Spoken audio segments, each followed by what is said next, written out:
Sergeant Maya watched the sky from the cracked window of her small house. Dawn came slow and pale. The colony was quiet. Dogs slept in alleys. People polished tools and fixed nets. They had learned to wait and to look up without hope. Maya folded her hands and thought of the list she carried in her mind. Food. Fuel. Quiet. She wanted no more than that. Far above, on a shining station, Lieutenant Kaur sat alone at a console that glowed like a cold sun. His uniform was clean and his hands were steady. He had served 20 years and pressed 1,000 keys without thinking. Today the station ran on routine and forms. Orders bent like paper through the machine of the Empire. Kaur believed in those papers. He believed in the safety of rules. On the other side of the colony, Jalil waited in a shed full of scrap. He had small hands and sharp eyes. He called himself a scavenger, but he was clever with machines and words. He could read a code like a child reads a map. He had learned to listen to the Empire's channels. He breathed them in like a second language. He and Maya had once traded bread for a piece of a broken radio. They had not planned to start a war. They only wanted to keep their people alive. The mistake began as a small thing. Kaur had a stack of authorizations on his desk. He schemed them while his tea grew cold. His chronometer buzzed. He had to reroute a convoy. A simple shift. He pressed a button that looked right. The light blinked green. The machine accepted the command and folded it into its long memory. The console showed a single line, authorization, safe passage route 73. The order carried the governor's seal. It meant a convoy could enter a neutral colony without attack. For the Empire, such labels were rare and expensive. They were the language of trust. Kaur did not notice the small error. He did not see that one letter in the code had flipped. He did not know his tired eyes had made a loop into a different box. He closed his file and stood. He walked to a window and watched the dark curve of a planet. He drank his tea. He felt a small calm.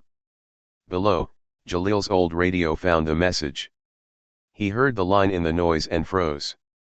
He had learned to hear mistakes like hunters hear a twig break. He ran to Maya and called her name in a voice that made her keys fall from her hand. "What is it?" Maya asked. Jalil pointed to the speaker. The words came again. Safe passage route 73. They came with a seal and a waiting calm. Maya read the message twice. Her mouth went dry. If the line was real, it was a chance. If it was a trick, it was a trap. They had seen both. Maya walked to the edge of the colony. She watched the horizon. A small dot moved there and then became a convoy, a stuttering line of gray shapes, engines soft and patient. Men walked with long steps. Machines hummed like tired bees. The convoy bore the imperial marks. Soldiers checked their gear and read the same authorization in their palms. The paper said they could occupy land, not attack. The soldiers believed the paper. They liked the comfort of rules. The colony gathered in secret. Some packed food. Others adjusted radios. Children hid in cellars. Maya stood with a small team, Jalil, 2 old mechanics, and 3 farmers who had once been sailors. They had no weapons like the convoy. They had small tools, stolen uniforms, and a forged smile. They had planned to take documents and supplies. They would not start a fight if they could avoid it. The convoy landed like a slow storm. Soldiers stepped off with their helmets under arm. They walked with careful hands. A young guard read the seal again and relaxed. He lowered his rifle. The village bell sounded softly. The meeting began with a calm that smelled like rain. Maya moved close in the crowd. Her voice was steady. She greeted the commander with the practiced warmth of someone who needed favor. Jalil watched the radios and the screens hidden in his bag. He listened for a single beep that would mean the Empire had noticed the change. The line between a mistake and death is a single moment. Jalil felt that moment like a knife. The convoy's commander smiled like a man who trusted paper more than people. He did not look up when a scout on the hill pointed at the sky. He did not see the shadow growing there. Maya spoke and the soldiers spoke back. The troops moved to the supply shed and opened the crates. The smell of oil and warm glue filled the air. Then, on the far horizon, tiny dots moved that did not belong. They bloomed into shapes that cut the sky, hunting ships moving fast and clean. The convoy's commander saw them at the same time the village did. He shoved his paper into his pocket and cursed. He checked his radio. The channel crackled with order and anger. Someone in the crowd laughed at first, a small broken sound. Then fear rose like salt. The soldiers touched their weapons. The paper in the commander's hand no longer told him safety. It had been stolen by a mistake, and that mistake opened a space the Empire had not planned. Maya looked at Jalil. He looked back like a man who had opened a door and found a storm. The convoy tightened. Men moved like a net closing. Above, the hunting ships divided and fell like a shadow down. The sky filled with sound that did not belong to peace. Lieutenant Kor, far away at his console, felt nothing. He had made a small error and finished his tea. In an hour he would go home and sleep. He would not know what his finger had done. He would not see the chain his small action set in motion. On the ground, a child pointed at the sky and said a name that had not left her mouth, Hunter. The soldiers looked up and tightened their grip. Maya took a breath that tasted like metal. She could not change the sky. She could only choose the next step. She folded her hands and opened her mouth. Her voice was calm as the first line of a new law. She said, "We have one choice. We will use what we can." Her team moved like men who must now decide how to turn a mistake into a chance. The convoy's engines whined. The hunting ships came closer. The paper in the commander's pocket was a small, dangerous thing. The camera of fate stayed tight on the convoy and the colony. The moment hung like a coin in the air. Then the horizon answered with a line of gunfire that tore the quiet into pieces. The mistake had already started a war. The convoy settled like tired beasts at the edge of the field. Men in gray uniforms moved between crates and engines, their boots making the same small sound as the colony dogs. The paper in the commander's hand still said Safe Passage Route 73. The seal looked real enough to make a man relax. Maya watched from under a tarpaulin. Her face was a shadow and a line. Jalil crouched beside her with a small radio and a bag of tools. The old mechanics kept their eyes on the convoy while the farmers checked the fences and watched the road.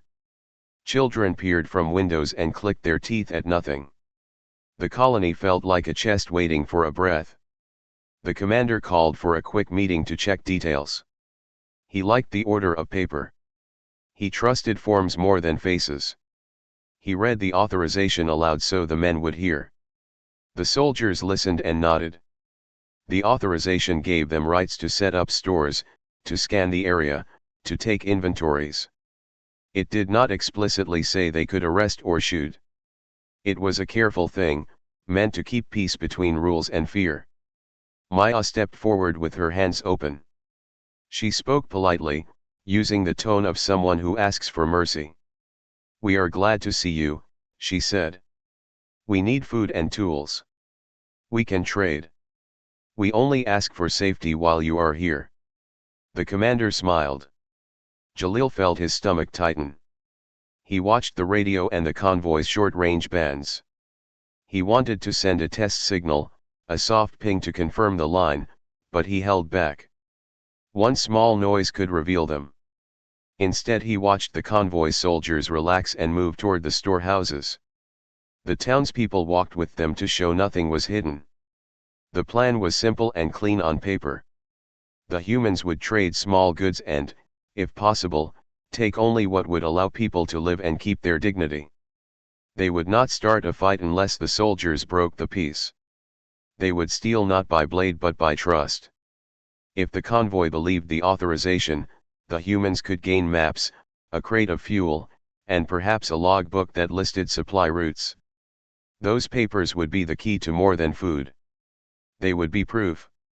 As the soldiers opened the crates, Jalil slipped into the shadow of a rusted loader.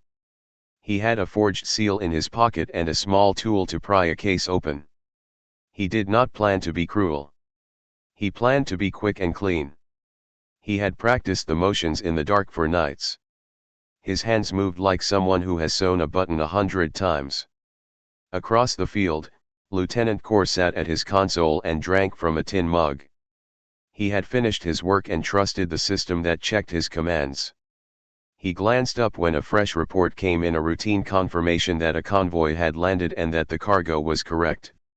He felt the small human satisfaction of clocks running right. He did not look at the long chain the paper had begun. Back in the colony, a boy bumped a crate and cursed softly. The soldiers laughed. One of them handed the boy a small bag of dried fruit. His face lit for a moment like a lamp. Maya felt a strange twist in her chest. She wanted to reach out and hold the boy safe. She also knew the cost of trusting a soldier who carried a gun. Everything moved slowly and carefully. The humans took what they needed and left markers on the crates that would lead them to important documents later. They moved with the quiet of people who had learned to hide hope. The convoy commander signed a ledger and thanked the villagers for their help. He left the paper in a bowl on a table like an offering. Then the radio above the camp snapped. The convoy's band lit with a new message: emergency fleet reroute to Route 73, verify order. The commander's face changed from calm to a thin line. He checked his seal and his console. The men around him stiffened. The paper in the bowl suddenly felt very small. Jalil heard the words through a crack in his radio and felt them like a hand on the back of his neck. He lifted his head and watched the horizon. A dark curve moved there and then broke into shapes, fast ships in formation, engines like knives. The convoy soldiers saw them too. The young guard who had smiled now looked like a child who had learned his fear. Panic in a small place is loud. Men shout and run and shove. The commander grabbed the paper and shoved it into his pocket. Orders came in clashing voices from the far channel, a chorus of fear and command. The convoy crew rushed to rigs and the columns started to pull back, but the fleet above did not move like a single mind. It moved like a wounded thing, jerking and unsure. Maya's team did not run. They closed ranks. The farmers who had once fixed nets picked up tools and small shields. The old mechanics brought out crates that had been emptied of goods but filled with traps, simple alarms, mirror panels, and a small net they could drag to slow a vehicle. They had no heavy weapons, but they had cunning. As the hunting ships fell like storms, one of them peeled away and dropped a small drone that hovered and looked like a shining beetle. It scanned the ground with a slow sweep. The soldier at the drone's control muttered into his mic. He thought the paper in his pocket would save him. He did not know about the forged marks hidden inside a supply crate. He did not know that some of the maps would point to places where men had dug shallow pits and covered them with boards. A drumbeat of metal and fear moved across the field. The drone scanned and sent an image back. The fleet above squinted at it. The commander's hand trembled when he reached for his radio. He tried to call for the fleet to stand down. The fleet's voice came back fried with static and orders that did not match the paper. An old protocol, set in motion by Kaur's wrong key, had reopened a chain none of them had planned. Jalil caught the glance between a soldier and a boy who had been given dried fruit. For a second the soldier looked like a man who could choose to lower his gun. But the fleet's shadow made choice hard. Orders are like chains on a ship's anchor. When the chain pulls, it pulls everyone. The commander barked an order to prepare to move out. His men shoved the villagers away. The convoy engines began to cough. The hunting ships circled. The paper that had once been permission now lay crumpled in a palm. In the control room deep in orbit, Kaur received a flood of follow UPS and verification calls. His console displayed the same authorization he had sent. He frowned and began to trace the commit line. He thought he had made a routine reroute. He did not yet see the men on the ground or feel the sound of engines. He only saw code and lights. On the field, Maya closed her hand around Jalil's shoulder. She did not shout. She did not cry. She said, in a low voice, "We take what we can and we run. We keep the papers, we keep the maps. Then we move." Her team moved with her like a single shadow. As they slipped away under the clouds and plastic sheets, a distant boom answered them. The hunting ships fired a warning shot that turned a barn into splinters. Smoke rose. People ran for basements. The mistake had given them a chance. It had also given the Empire a reason to hunt. The paper was both weapon and bait. Beneath the stars, both sides read that truth and bent to it. The convoy left with fewer crates and a harder face. The colony lost a barn and kept a set of maps. The fleet recalculated. Lieutenant Corr, far away, leaned forward to read the logs and felt the first stirrings of dread he could not name. On a hill, Maya looked back at the smoking barn and then at the maps in her hands. She had a bitter smile. The permission had been given. Now the real game would begin. The station smelled of recycled air and old paper. High above the lanes, officers in clean uniforms met in a hall of glass. Holograms turned slowly in their light. Men and women with crisp ranks argued in voices that sounded like law. The room was built to make people believe rules could hold the world. On a small screen in a hidden shed, Jalil watched the live feed. His hands rested on the edge of the table. He had not slept properly for days. The maps they had taken lay in a neat pile. The forged seals were folded in his pocket. He had learned to read the Empire's laws like a code. Tonight he would use that skill in a new way. In the Imperial Hall, the judge opened the session with a slow, formal tone. He read out charges against a group from a border colony. The words were heavy: forgery, unlawful occupation, incitement. The law meant clear punishments. People in the hall nodded like statues. The human listening post fed the judge a quiet trickle of sound. Jalil had planted recordings and logs that looked official. He had also leaked a copy of the wrong authorization Route 73 with small changes. Now the colony's leaders were on the hollow, forced to defend themselves. Maya's face showed on the screen. She stood straight and spoke in a clear voice the Empire could not ignore. Maya had studied the Empire's formal speech.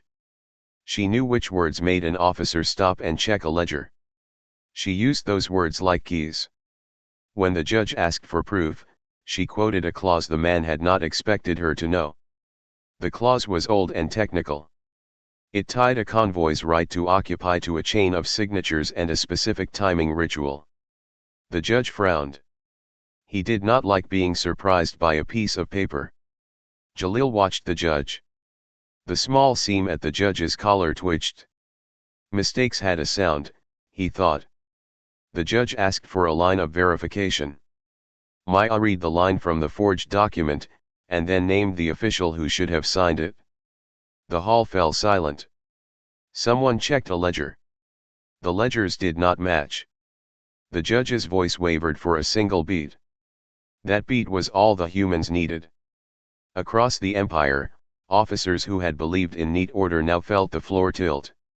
If a document could be trusted only when every box matched, then a single wrong tick could open a door no one had planned. The judge called for a pause to consult papers. He did not like pauses. Pauses meant thinking. Thinking could lead to doubt. In the hidden shed, Zara's fingers tapped a small board. She sent the forged decree to other listening posts.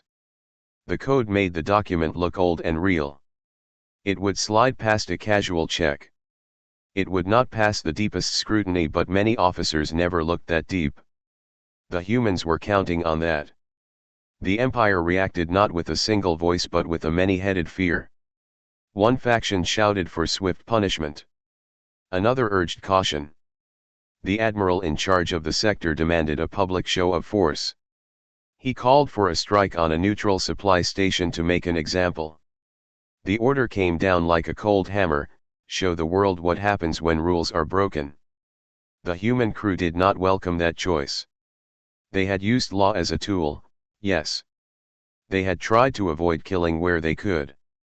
But the Empire's answer would fall on people who had nothing to do with papers and seals. The hidden room grew quiet with the weight of what they had pulled. Then the strange thing happened. As the Admiral's command went out across channels, the flagship's bridge received a feed that did not belong. A faint, simple melody drifted through the comms. It sounded like a child singing in an old lullaby. The officers looked at each other. The Admiral frowned and tapped a console. The feed repeated, clear and wrong. Jalil saw the same pattern on his screen. The lullaby matched a recording he had once heard in a trade town. It had been part of a broadcast the humans used to hide messages. For the Admiral's bridge, it was noise. For them, it was a sign they'd struck a chord. The lullaby did not stop the strike. The station was hit. Explosions folded the supply dome like paper. Alarms screamed.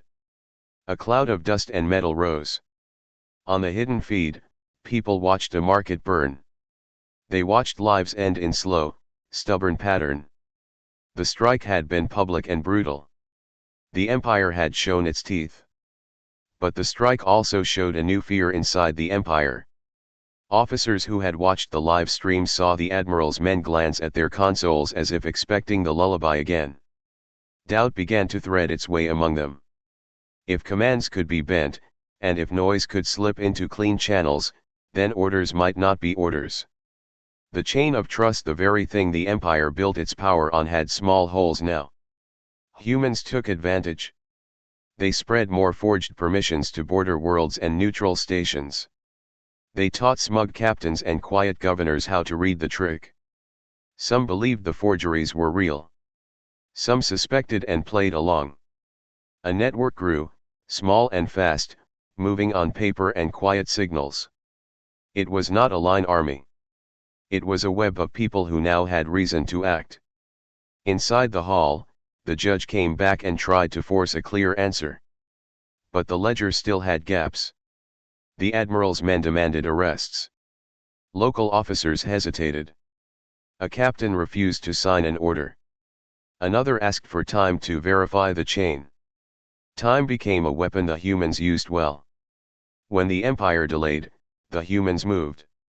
At night, when the hearing paused for the day, Maya sat with her team and read the list of places they could reach with the maps.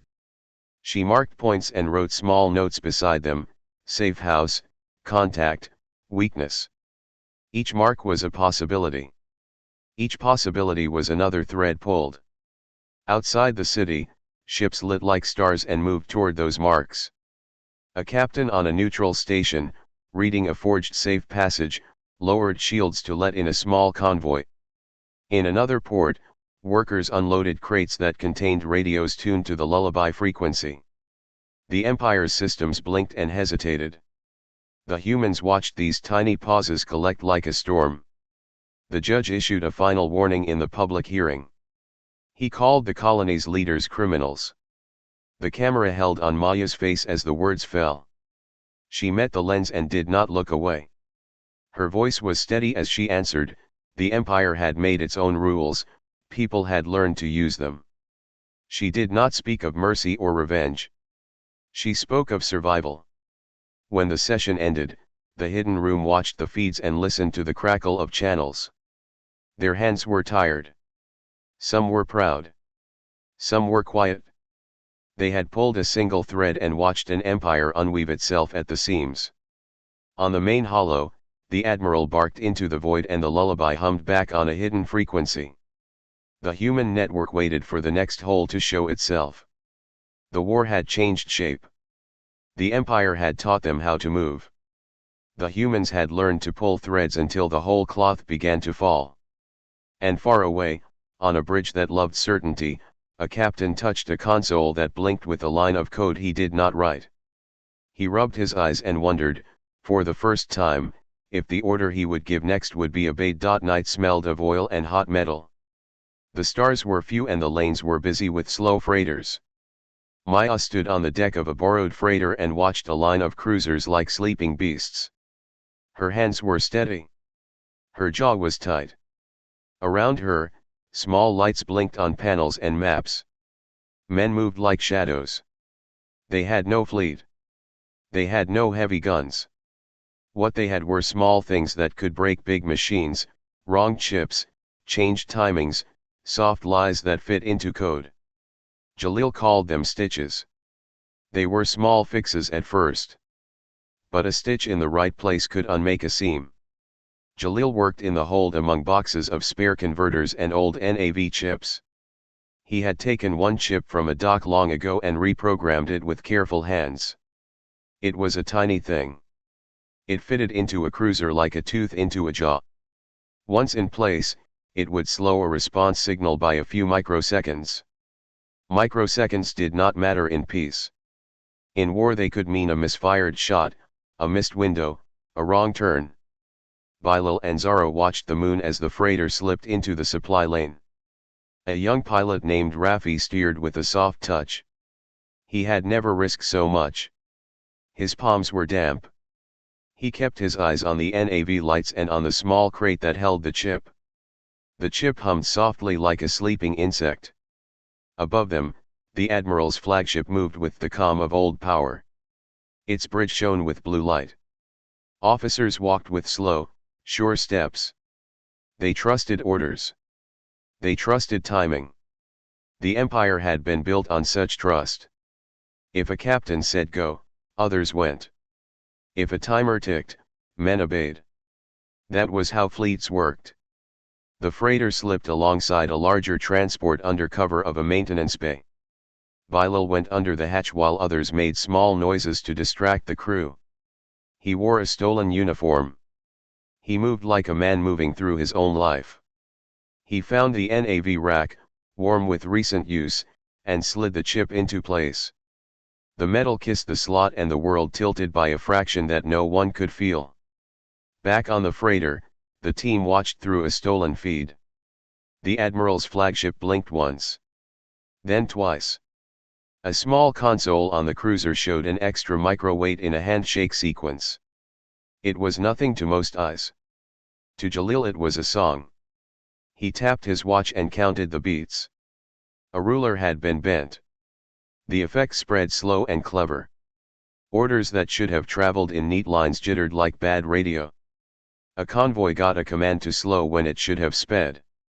A fighter unit received a course that placed it behind clouds where new ships waited. Small mistakes multiplied like rats in grain.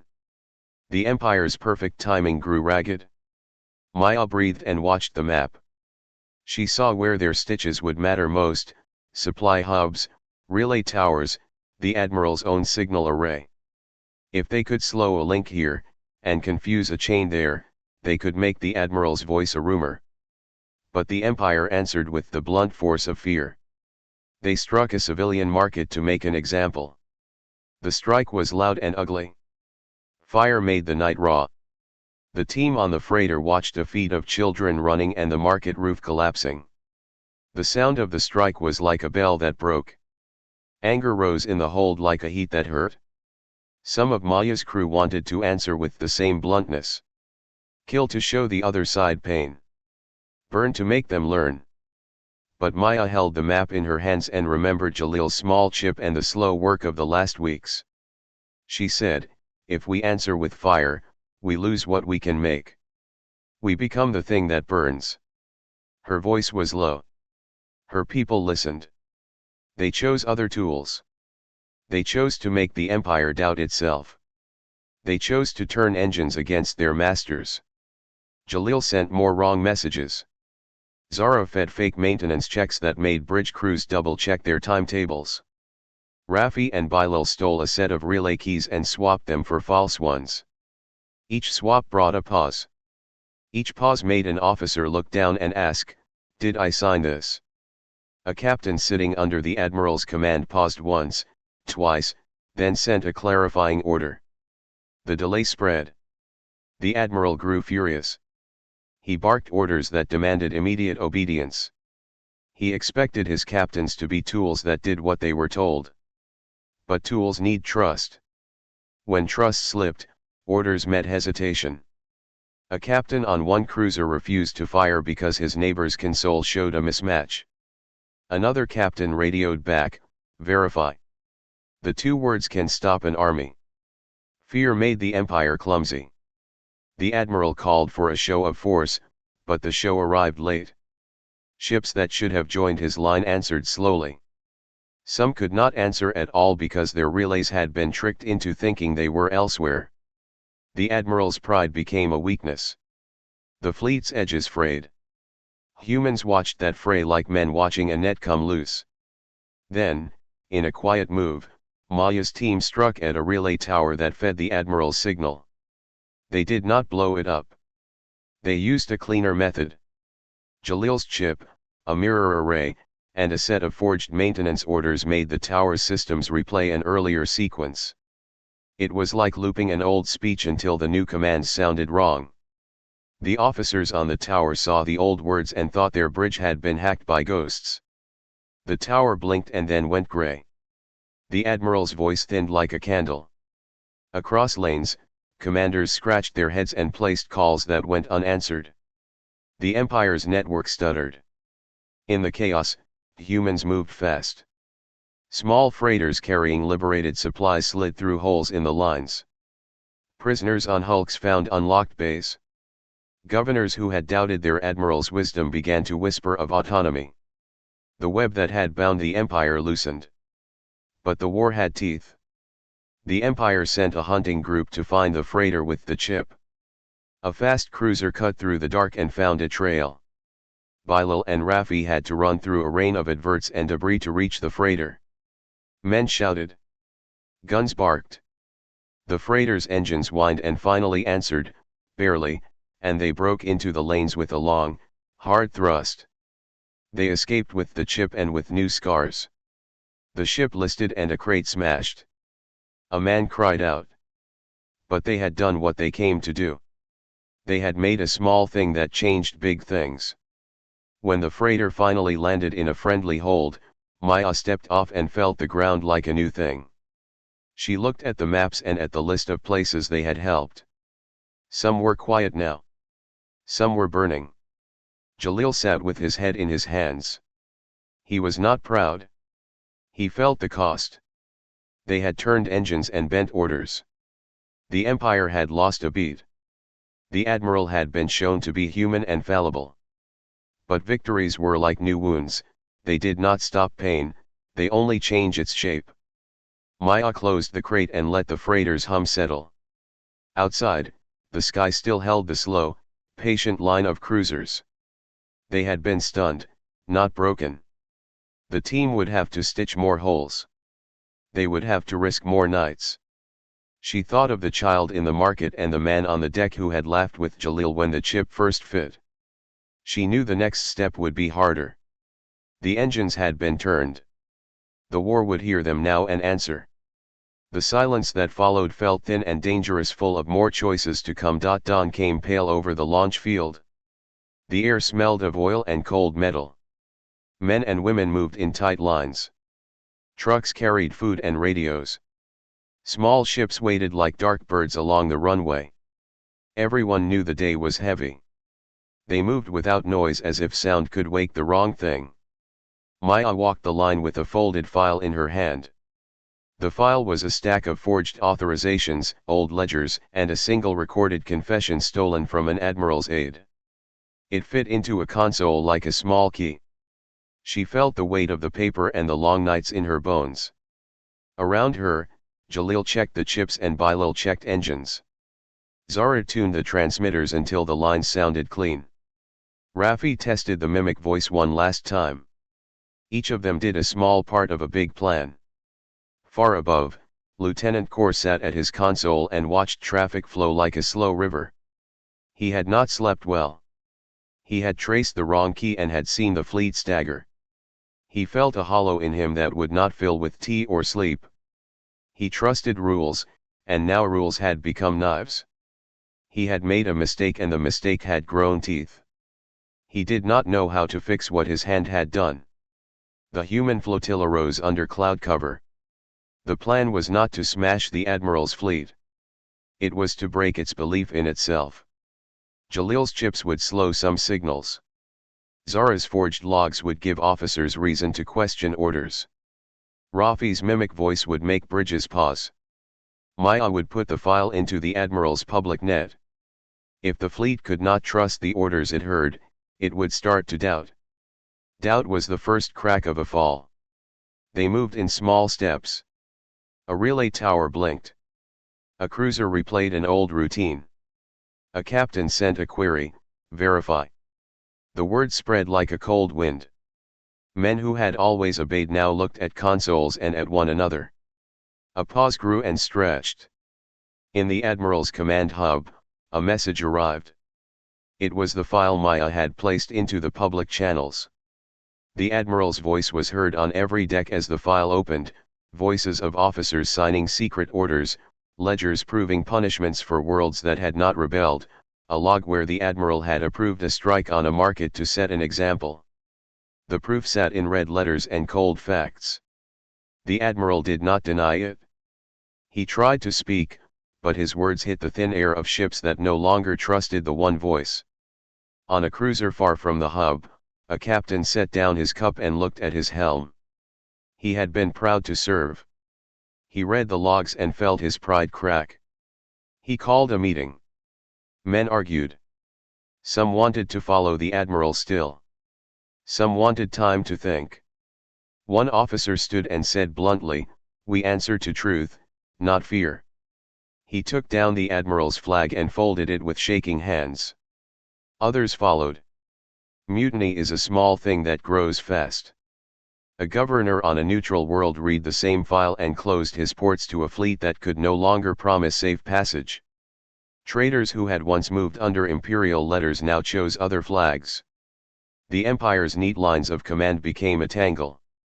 In a week, some sectors declared autonomy. In another week, ships that had once fought together drifted away to their own charts. On the launch field, people cheered, but the cheers felt rough in their throats. The freed convoys rolled in with food and tools. Prison hulks opened their bays and men walked out with blank faces. Children looked at soldiers and saw them as men, not monsters. The victory was immediate and real. The fear that had kept 1,000 towns empty began to ease. But the victory was not clean. With the admiral weakened, hard voices rose. Some leaders wanted firm justice. They wanted trials in public. They wanted to make the admiral and his officers pay for markets burned and homes lost. Others called for mercy, for a rebuilding that would not become another chain of command. The arguments cut like knives. Maya sat in a thin tent with a small council. Faces were tired and angry and honest. A man who had lost his family in an orbital strike said he wanted no compromise. A woman who had hidden children cried for laws that would keep people safe. Maya held the file and looked at both. She understood the hunger for justice and the danger of turning justice into revenge. They chose something between. There were public trials. Officers were shown evidence and judged by panels that included former prisoners and neutral governors. Some officers were disarmed and set to rebuild. Some were imprisoned. Some were executed for orders that had killed innocents with cold calculation. It was messy and painful. Families of those judged wept and shouted. Those decisions would be talked about for years. Lieutenant Corr watched one such hearing from a screen. He read the charges and felt his hands go cold. He had made a mistake with a tired finger. Now he saw the chain his hand had started. He came to a small decision. He stood and wrote a confession to the councils. His name was added to a ledger. It did not make the hurt small. It only made truth visible. After the trials, the new order began to stitch itself. Local councils rose. Trade routes opened under new trust agreements. Some systems chose their governors. The empire's map was no longer whole. It had ragged edges and places of quiet light. The humans who had sparked the change helped where they could. They rebuilt wells and opened stores. They taught simple lessons about law and proof and how to read a seal. At night, when the sun went down and the fields cooled, Maya walked the streets of a town she had helped free. Children played near a pile of paper that had been printed from the admiral's ledger. The papers lay like leaves. A small boy picked one up and looked at the admiral's seal. He pressed it between his fingers and then bit it until it crumpled. He laughed. It was a sound Maya had learned to love because it had nothing to do with fear. Far away, in his quiet room, Lieutenant Core listened to a radio. A jazz song came on, small and human. He felt a thin relief and a long regret. He wrote to the families he had hurt in ways he could not erase. He knew his life would not be the same. He accepted that. The story of the mistake spread across systems. Some called the humans clever liberators. Some called them dangerous thieves. Others said the empire had already been rotten and only needed a push. People would tell the tale in many ways. Maya sat one night on a low wall and watched the stars. She thought of the chips and the forged papers and the small file that had opened the admiral's truth. She thought of the price, barns burned, families broken, men who could not sleep. She felt both pride and sorrow. She did not know if what they had done would bring lasting peace. She only knew they had changed the course of many lives. Somewhere, new governors learned to sign orders carefully. Somewhere, a child who had laughed with a crumpled seal would grow and choose a life different from the one he would have had. A small signal blinked on a distant relay that night. It was not a code the humans knew. It was a voice from a ship that had watched the empire fall. The voice said 3 words that meant new things in a new world. Maya listened through the radio and smiled in a tired way. The future was not simple. It was not safe. It was, at least, changed.